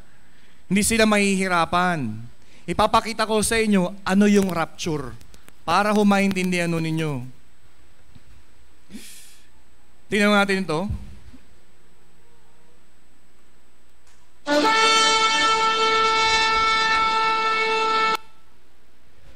Jesus Christ is coming back for His church. The Bible says in Matthew chapter 20. O di ba? Parang Bible seminar. May nangangaral, may nakikinig. Tingnan natin. 4 verse 42. Watch therefore, for you do not know the hour your Lord is coming. I want you to know, church, that Jesus Christ could come this month.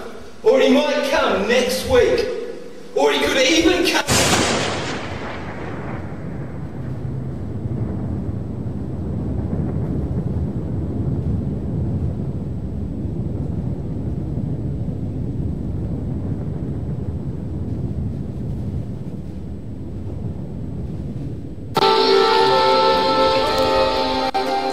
Ordinaryong araw. Sa eskwela, kasama yung pamilya, kasama yung asawa, sa trabaho,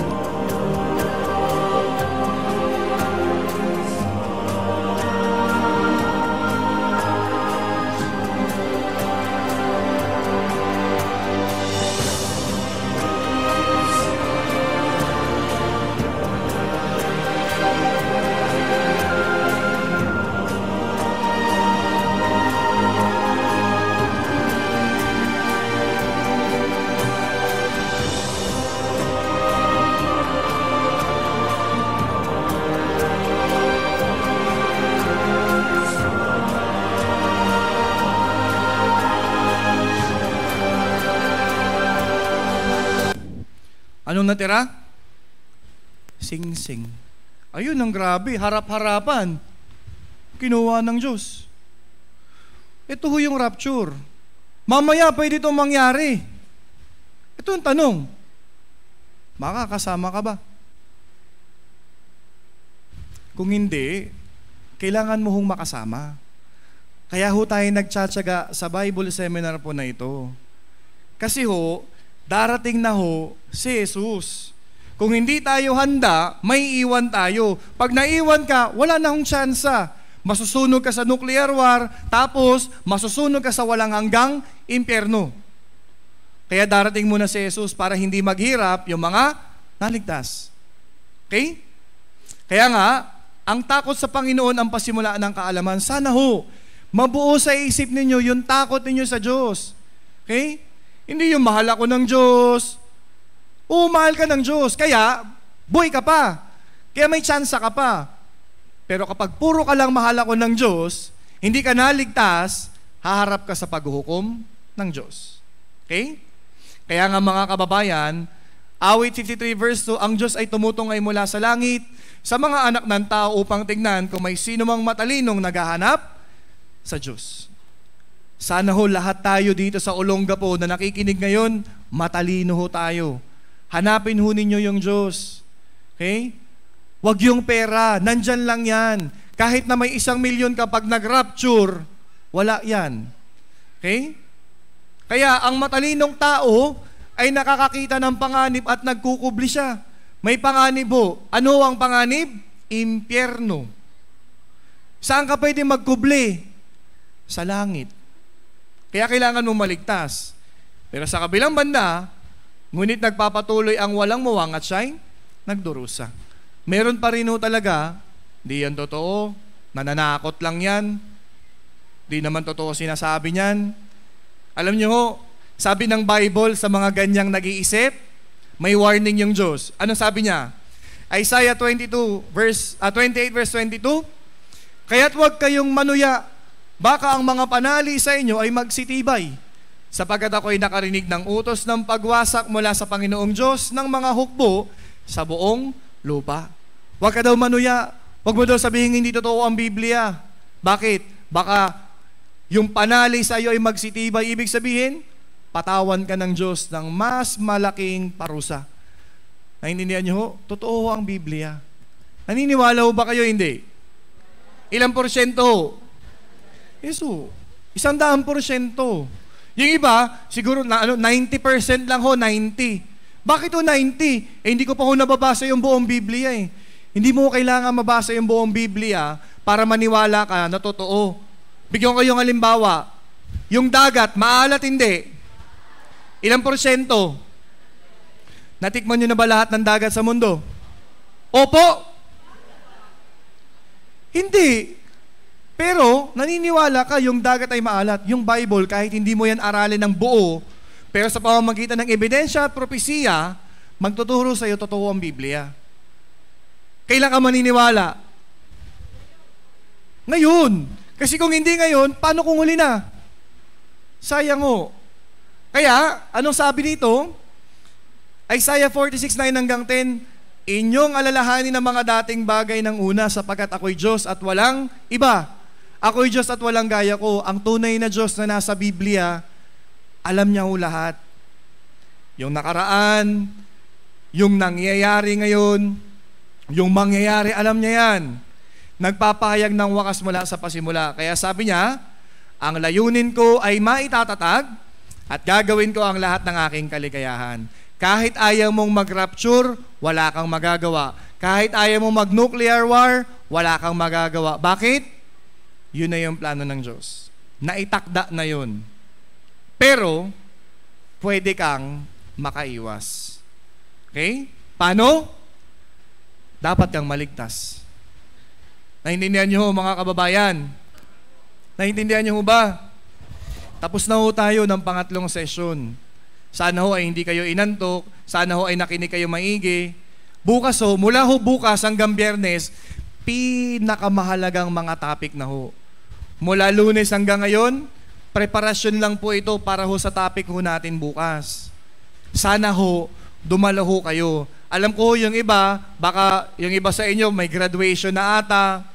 Sikapin ho ninyong pumunta dito. Kasi nagmamadali na ho tayo. Anytime, pwedeng dumating si Jesus. Pag naiwan ka, sayang. Nakita nyo yung lalaki? Naiyak na lang. Bakit? Maaring ilang beses na yun umattend ng Bible seminar. Kaso hindi siya naniniwala, hindi siya naligtas. Nung nag-rapture, naiwan siya. Doon niya lang na-realize, ay totoo ang Biblia. Kaso, huli na. Okay? Kaya sana balik ko kayo bukas. Babalik ko kayo bukas, mga kababayan. Sige yo, promise? Talaga?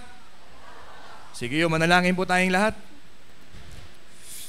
Dakilang Diyos, maraming salamat ho sa pagkakataon na ibinigay ninyo para ho dumulog sa inyong salita.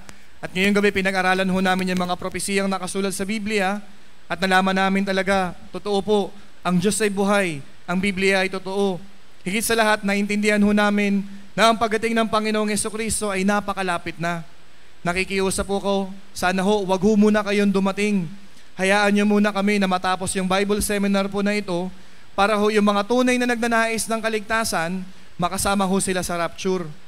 Sa inyo ho kami aasa at magtitiwala. Ingatan po ninyo sila sa kanilang pag-uwi. Kahit o busy, may mga gawain sa eskwela, sa opisina, sana ho ay muli nyo ho silang akayin pabalik ho dito bukas. Ingatan po ninyo kami. Ito po yung aming dalangin sa ngalan ng Panginoong Hesus. Amen. Maraming salamat po.